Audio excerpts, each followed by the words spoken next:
স্ক্রিনে যে অন্তত স্কোরটা দেখতে পাচ্ছেন 5 লক্ষের কাছাকাছি, এটা কিন্তু আপনার একটা 12,000-এর স্মার্টফোনে কিন্তু দিয়ে থাকছে। চোখ একটু কপালে ওঠার বিষয়, পাশাপাশি আরো তো থাকছে 6000 mAh এর ব্যাটারি, তার সাথে 120 Hz রিফ্রেশ রেট সহ সর্বোচ্চ 16 GB র্যামের ব্যবহার। তবে সীমাবদ্ধতা শুধু এখানেই নয়, IP69 এর রেটিং সহ 45 ওয়াটের একটি ফাস্ট চার্জার তো রয়েছেই। সত্যি বলতে চোখ কপালে ওঠার মতন বিষয়, মাত্র 12,000-এ এত কিছু অফার করছে আপনাকে। তবে হ্যাঁ, হিতাচির একটা কথা কিন্তু এই বাস্তবতার সাথে মিলে যায়।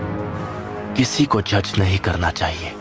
बाहर से चाहे कोई कैसा भी दिखे, जरूरी नहीं कि वही उसकी सच्चाई हो। কথাটি মানে যদি আমি স্মার্টফোনের ক্ষেত্রে বুঝাই আর কি আপনাকে, একটি স্মার্টফোনের আসলে ওভারভিউ দিয়ে স্মার্টফোনটিকে বিবেচনা করা উচিত নয়। সেটা জানতে হলে সম্পূর্ণ ইনডেপথ ভিডিও তো আপনাকে দেখতে হবে। তাহলে দেরি কিসে, চলুন চ্যানেলে নতুন হলে চ্যানেলটি সাবস্ক্রাইব করে ভিডিওতে লাইক দিয়ে ভিডিওটি শুরু করা যাক। আর আমাদের ফেসবুক পেজ থেকে দেখতে থাকলে অবশ্যই পেজটি ফলো করতে ভুলবেন না, আর ভিডিওতে একটা লাইকও দিতে ভুলবেন না। অবশ্যই ফেসবুক পেজের লিঙ্ক আমি অবশ্যই আমার এই ভিডিও ডিসক্রিপশনে দিয়ে থাকবো, আপনারা সেখান থেকে গিয়ে ঘুরে আসতে পারেন। স্মার্টফোনটির ডিজাইনের দিকে আসলে অনেকটাই আপনাকে Realme C75 এর কথা মনে করে দিবে, তবে হুবহু তা কপি করেছেন না। ব্যাকে আপনি স্লাইটলি চেঞ্জ দেখতে পারবেন যদি Realme C75 এর সাথে কম্পেয়ার করেন, কারণ যে যাকে ভালোবাসে সে তাকে ভালোবাসে না, সে তাকে ভালোবাসে সে তাকে ভালোবাসে না। না মানে কিছুই বুঝি নেই। Jokes apart, back to the video. হ্যাঁ, স্মার্টফোনটি যেহেতু আপনার বাজেট ক্যাটাগরির মধ্যে লঞ্চ হয়েছে, বেদায় এর বিল কোয়ালিটিতে সম্পূর্ণ প্লাস্টিকে থাকছে, পাশাপাশি IP69 এর কিন্তু রেটিং দেওয়া হয়েছে এখানে, যেটি আপনি 2 মিনিটের পানিতে 30 মিনিট পর্যন্ত ভিজিয়ে রাখতে পারবেন। পাশাপাশি কোম্পানি এটাও ক্লেম করেছে যে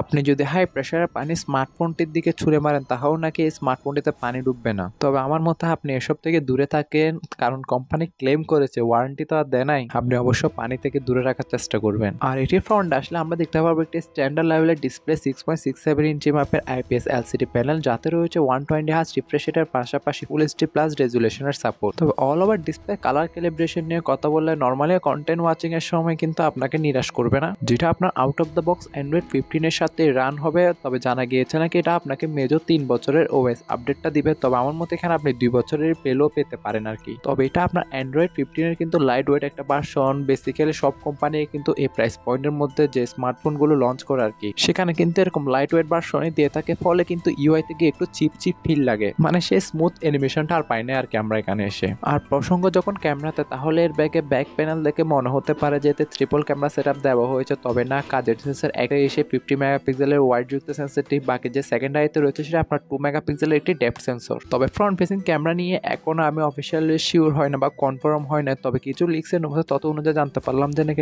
আমরা 8 মেগাপিক্সেলের একটি সেলফি ক্যামেরা দিলেও দিতে পারে। তবে আমার মতে বেস্ট হতো যদি 16 মেগাপিক্সেলের একটি সেলফি ক্যামেরা দিত। আর উভয় ক্যামেরা দ্বারা আপনি সর্বোচ্চ 1080p-তে 30fps ভিডিওগুলো শুট করতে পারবে, থাকছে না কোনো OIS কিংবা EIS এর সাপোর্ট। আর এর ক্যামেরা যদি কোয়ালিটি নিয়ে কথা বলেন, সেক্ষেত্রে এভারেজ টাইপের একটা রেজাল্ট দিবে, যেটা এ বাজেটে অন্যান্য স্মার্টফোনগুলো আপনাকে দিয়ে থাকে। তবে পারফরমেন্সের ক্ষেত্রে আসলে কিছুটা ডিফারেন্ট আমরা এখানে দেখতে পারবো, কারণ মিডিয়াটেক ডায়মন্ডসিটি 6400 সাথে আসা এই স্মার্টফোনটি আপনার ডে টু ডে যেসব নর্মাল মাল্টিটাস্কিং গুলো রয়েছে সেগুলো মোটামুটি ভালোভাবে কিন্তু ইজিলি হ্যান্ড ওভার করতে পারবে। তবে এর মানে এই না যেটা আপনার গেমিং মিনস যারা গেমার রয়েছে হার্ডকোর লেভেল, তারা যদি ক্যাজুয়াল টাইপের গেমিং করে থাকেন তাহলে সেক্ষেত্রে এটা ঠিক আছে। অথবা এটাকে এটাও বলতে পারেন যে আপনার মিডিয়াটেক ডায়মন্ডসিটি যে 6300 রয়েছে সেটা হালকা আপগ্রেডেড ভার্সন, যার অন্তত স্কোরও কিন্তু অলমোস্ট 4.5 কিংবা 5 লাখের কাছাকাছি। যদি আপনি 8 256 GB ভেরিয়েন্টটা নেন আর কি, সেক্ষেত্রে 5 লাখের কাছাকাছি একটা অন্তত দেখতে পারবেন। আর এতে আপনি পাবজির মতন গেমটা আয়নাটোনা 40fps রেখে প্লে করতে পারবেন, পাশাপাশি ফ্রি ফায়ারের মতন গেমও আপনি মোটামুটি হাই সেটিং এ রেখে খেলতে পারবেন। তবে সেগুলো যদি ক্যাজুয়ালি টাইপের করে থাকেন আর কি, কারণ লং লাস্টিং গেমিং এর ক্ষেত্রে স্মার্টফোনটিতে ল্যাগ এবং ফ্রেম রেট সবকিছুই দেখা দিবে। আর হিটিং ইস্যুর কথা তো বাদই দিলাম আমি কিছুক্ষণের জন্য, তাই নির্দ্বিধায় বলা যায় যদি ক্যাজুয়াল টাইপের গেমিং করে থাকেন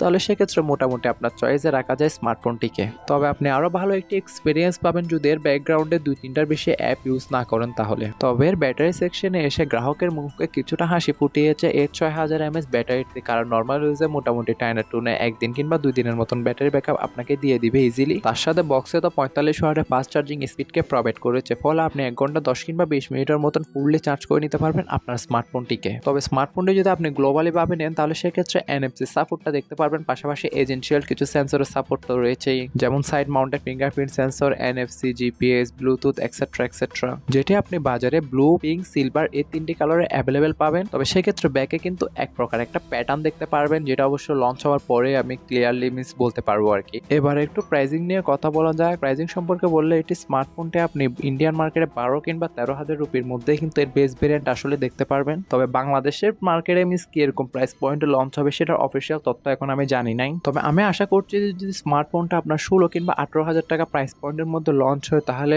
মোটামুটি বেস্ট একটা ডিল বলবো আমি। কারণ যদি বাই চান্স স্মার্টফোনটি প্রায় যদি 20,000 টাকা ধরে ফেলা হতো, 20,000 টাকার উপরে চলে যায়, তাহলে আমি বলবো যে এই বাজেটে কিন্তু ওর থেকে বেটার স্পেসিফিকেশন যুক্ত স্মার্টফোন অ্যাভেলেবেল রয়েছে। তবে হ্যাঁ, প্রাইসিংটা আপাতত শিওর হয়ে বলতে পারছি না আপনি এরকম একটা প্রাইস পয়েন্টই ধরতে পারবেন। আমি ভিডিওতে যে প্রাইস পয়েন্টটা বললাম আর কি, প্রাইসিং এর ব্যাপারটা অবশ্য যখন কনফার্ম হবো আমি ভিডিও ডিসক্রিপশনে কিংবা পিন কমেন্টে দিয়ে দিব। আর আপনারাও জানে থাকলে আমাকে কমেন্টে জানাতে ভুলবেন না। তবে বাকিটা আপনাদের উপর, কারণ আপনারাও যেহেতু স্বাধীন দেশের স্বাধীন নাগরিক, আপনাদের নিজেরও কিন্তু নাগরিকত্ব রয়েছে।